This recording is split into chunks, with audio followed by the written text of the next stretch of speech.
When palpating the wrist and the hand, it's important to note that a lot of the bones are very palpable and easy to find, but you have to be really precise with your palpations because we're working in such a small area.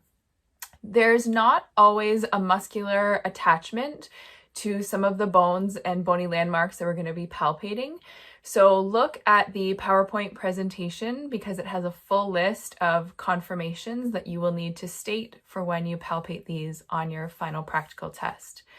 Finally, when you're watching these palpation videos, I recommend you having your palpation book open and your anatomy book open, and then you can get a better visual reference of what you'll see me palpating in the video. Again, because we're palpating over such a small, precise area that you might not get the best visual just from watching the palpation video. So if you pair my words and the palpation video with your textbooks, it'll give a better understanding of what you're looking for when you go to do the palpations on your own.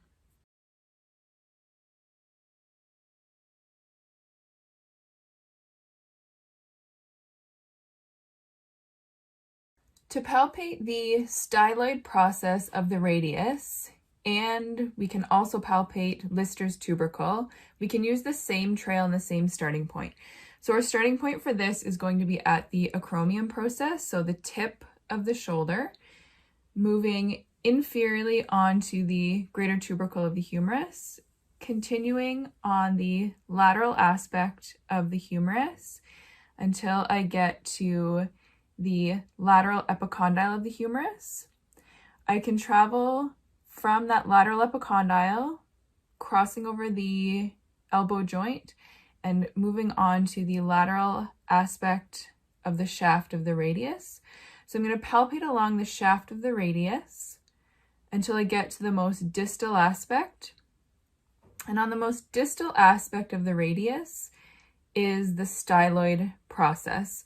So I can feel that by finding the most distal aspect of the radius. If I go just off of the end of that radius, I fall into a bit of a soft spot. And if I apply my pressure medially and also palpate back up or put a pressure back up proximally, I'm sort of running into the end of that styloid process. So to confirm that I'm on the styloid process of the radius, it stops radial deviation. So I can ask my patient to radial deviate or bring their hand out to the side, and that styloid process blocks any further radial deviation, and that's my confirmation. From the styloid process, I can move posterior and medial onto the dorsal aspect of the hand, and I can find Lister's tubercle there. So it might be referred to as the dorsal tubercle or Lister's tubercle, but it's located on the distal aspect of the radius and on the posterior or dorsal side of the wrist. So I'll sort of show you both points here. So here is the styloid process of the radius, and this is Lister's tubercle on the dorsal aspect of the hand. Okay, the confirmation for Lister's tubercle is that it lines up directly with the third digit. So if you just move those so that camera can see, perfect. So it lines up directly with the third digit.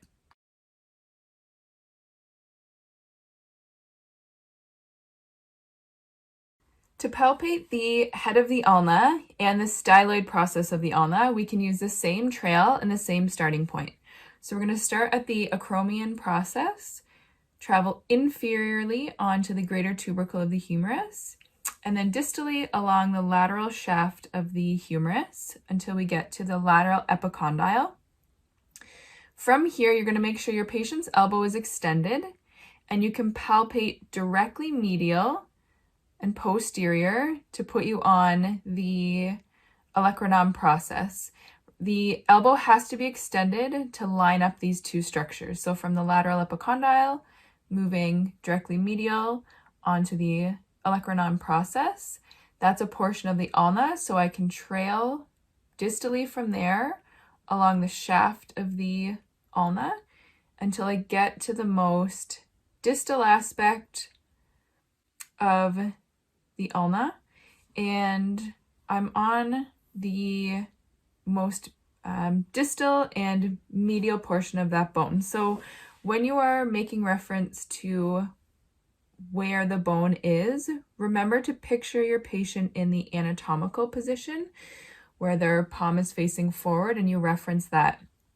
If I have the forearm in pronation, it looks like the ulnar border is on the lateral aspect, but you still make reference to it being medial. So I'm feeling for a small indentation in soft tissue.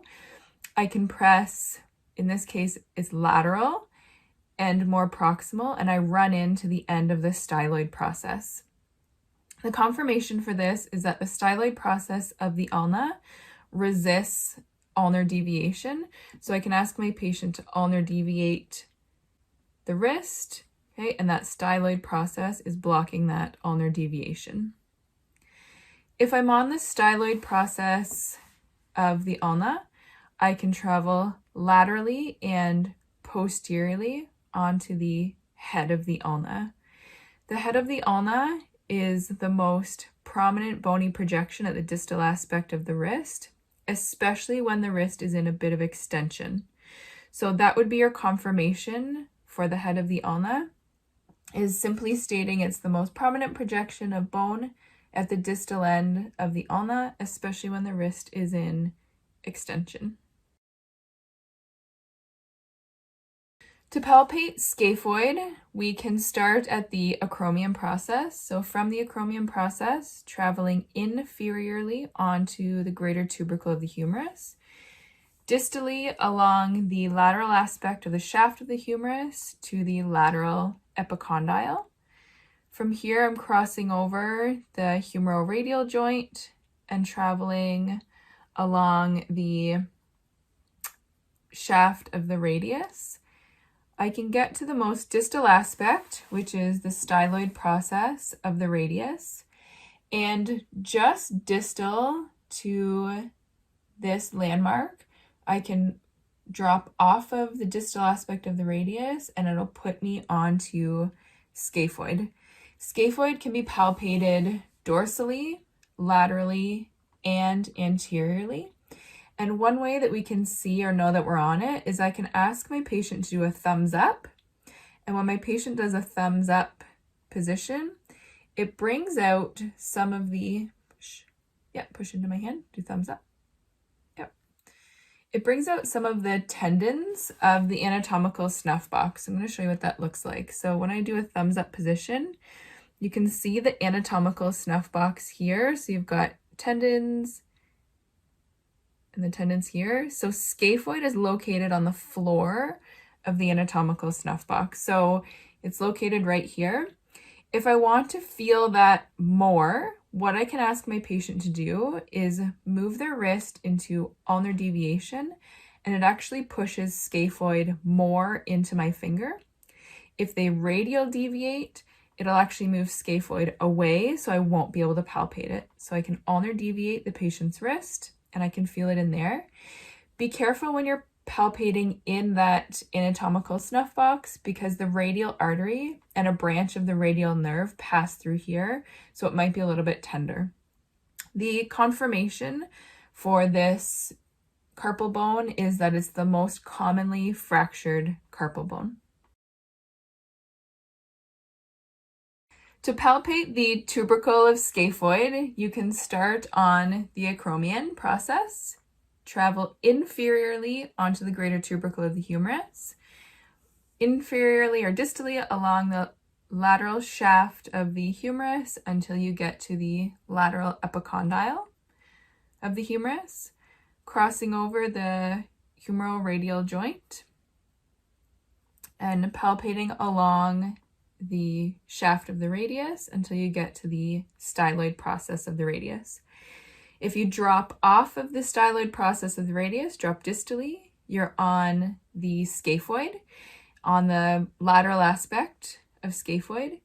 If you palpate anteriorly, you can get onto the tubercle of scaphoid, which is located on the anterior aspect of the wrist.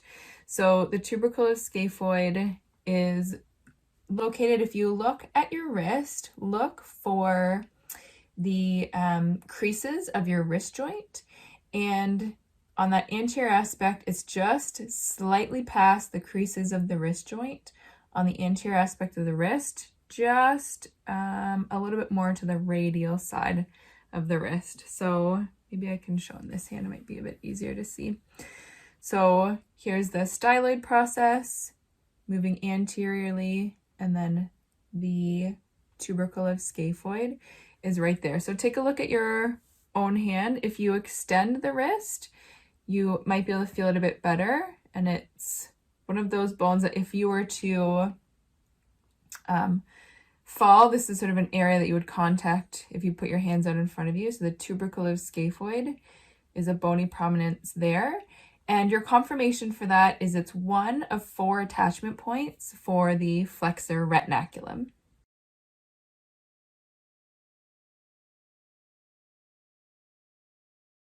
To palpate the trapezium and also the tubercle of the trapezium, we can use the same trail and same starting point for these. So you're actually going to start on the distal phalanx on the lateral aspect of the thumb. So from here, you can cross the interphalangeal joint, which is that first joint of the thumb. So you're crossing the interphalangeal joint onto the proximal phalanx, which is right here. You can cross the metacarpophalangeal joint, which is the next joint that we cross here. So that way. Okay, so that's your metacarpophalangeal joint of the thumb, and then we travel proximately along the metacarpal, okay, until we get to the carpo-metacarpal joint. So once we get to that carpo-metacarpal joint, just proximal to that, you can find trapezium. So if I'm on the lateral aspect of the wrist, here I'm on trapezium. My confirmation for trapezium is that it's an attachment point for opponens pollicis. If I want to get onto the tubercle of the trapezium, I'm going to travel further anterior, and from here I can press sort of deep into the sort of area of the thumb, and that will be the tubercle of trapezium. So I'm going to show you on this hand because it's hard to turn your wrist over. So if I go back to the tubercle of the scaphoid, it's right here. And then if I go just a little bit further distal and lateral, this is the tubercle of trapezium. The confirmation for this is it is one of 4 attachment points for the flexor retinaculum.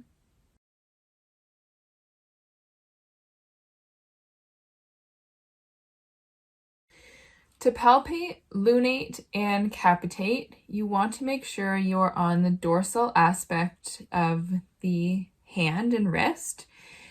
These 2 carpal bones line up with the 3rd digit, so you can start your trail on the proximal phalanx of the 3rd digit. From here, you're going to cross over the 3rd metacarpal phalangeal joint. So the metacarpal phalangeal joint are your knuckles. So you're going to cross over there, moving proximally along the metacarpal until you get onto capitate. So you're going to feel for that metacarpal bone. When you get close to the wrist area, then you're going to start to feel for the carpal bones. So you're going to find capitate first. So I'm pressing here. To confirm that I'm on capitate, I'm going to ask my patient to flex their wrist. When they flex and ulnar deviate the wrist, that will actually press capitate more into my palpating finger. So I can feel capitate there when the wrist is in a flexed and ulnar deviated position. And then I can travel just further proximally. And when I move off of capitate, as I press and feel for lunate, it almost feels like I'm falling off into an area of soft tissue where there's a little bit of a depression. So if I then ask my patient to flex their wrist, then I can feel lunate pressing up into my fingers. The confirmation for lunate is that it's the most commonly dislocated carpal bone.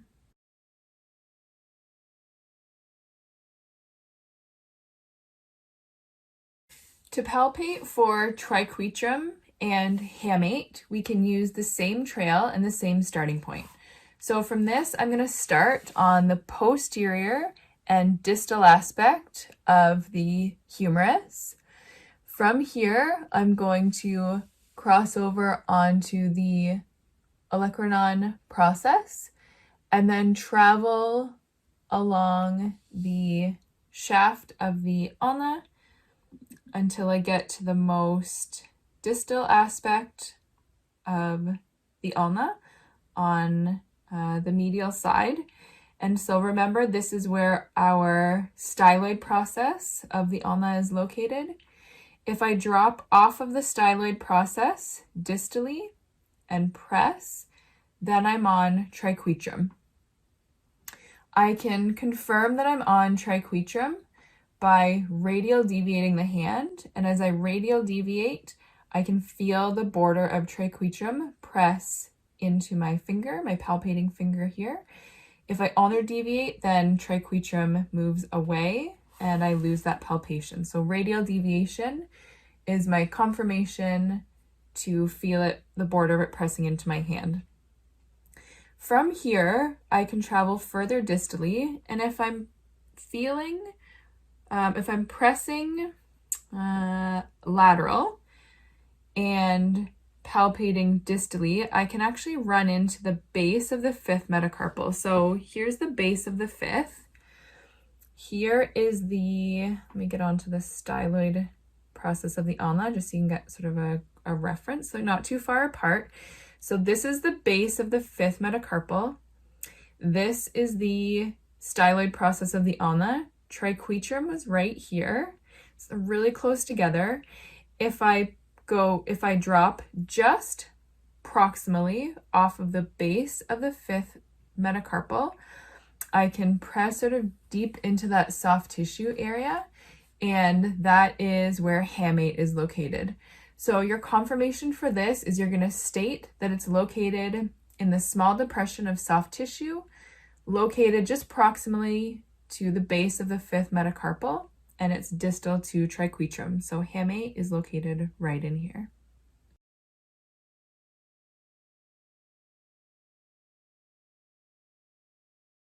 To palpate pisiform and hook of hamate, we can use the same trail and the same starting point.